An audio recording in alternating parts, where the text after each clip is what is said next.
senin doğum günün, öpücük koydum alnına.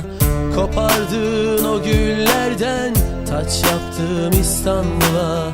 Yaşadığım en büyük mutluluk, çektiğim en büyük acısın.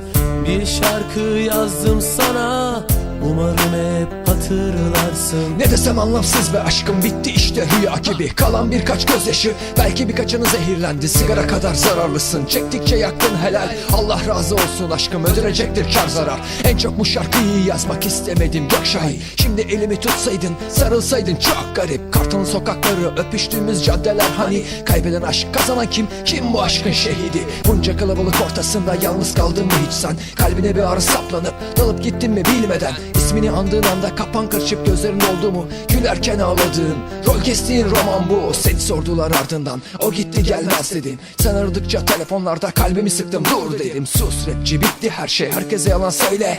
Kendine sakın söyleme, seviyorsun yine de. Sen yoktun, seni düşündüm, ellerim telefona gitti. Numaranı bile silmişim, bilsen nasıl sinir ki. Sinir değil, adı aşk, belki telefondan sildim. Ne aklımdan ne kalbimden seni hiç silemedim. Bugün senin doğum günün, öpücük koydum alnına. Kopardığın o güllerden taç yaptım İstanbul'a. Yaşadığım en büyük mutluluk, çektiğim en büyük acısın. Bir şarkı yazdım sana, umarım hep hatırlarsın. Bugün senin doğum günün, öpücük koydum alnına. Kopardığın o güllerden taç yaptım İstanbul'a. Yaşadığım en büyük mutluluk, çektiğim en büyük acısın. Bir şarkı yazdım sana, umarım hep hatırlarsın.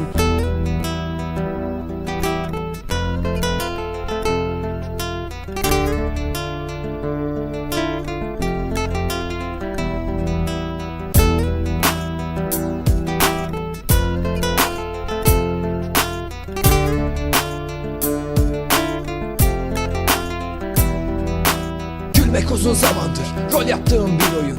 Hiç gülemedim aylar oldu çünkü ışığım yoktu. İlk günüm son günüm, ilk nurum son yorum. Ben yokum sen varsın, bu da hatıram olsun. Bugün doğum günün bebek, gülcük dostun hep yüzün. Sakın olayı çağlama, öyle hatırlandır bugün ve yarın. Bu ışıklar, bu eğlence bitecek. Yalnızlık gerçek demek, gerçek bizi çekecek. İlk defa inadı bırakıp içimden geçeni yazdım.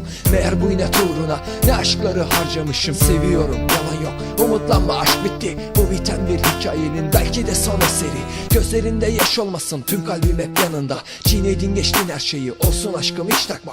Umutlarım bitti yerim, aşkı içime gömerim. Ayakta durmaya halim yok, yine de koşabilirim. Bugün doğum günün bebek, öpücük koydum alnına. Kilometrelerce güller olsun İstanbul'dan yanına. Yaşadığım en büyük mutluluk, çektiğim en büyük acısın. Bir şarkı yazdım sana, umarım hatırlarsın. Bugün senin doğum günün, öpücük koydum alnına. Kopardığın o güllerden taç yaptım İstanbul'a. Yaşadığım en büyük mutluluk, çektiğim en büyük acısın. Bir şarkı yazdım sana, umarım hep hatırlarsın. Bugün senin doğum günün, öpücük koydum alnına. Kopardığın o güllerden taç yaptım İstanbul'a. Yaşadığım en büyük mutluluk, çektiğim en büyük acısın. Bir şarkı yazdım sana, umarım hep hatırlarsın.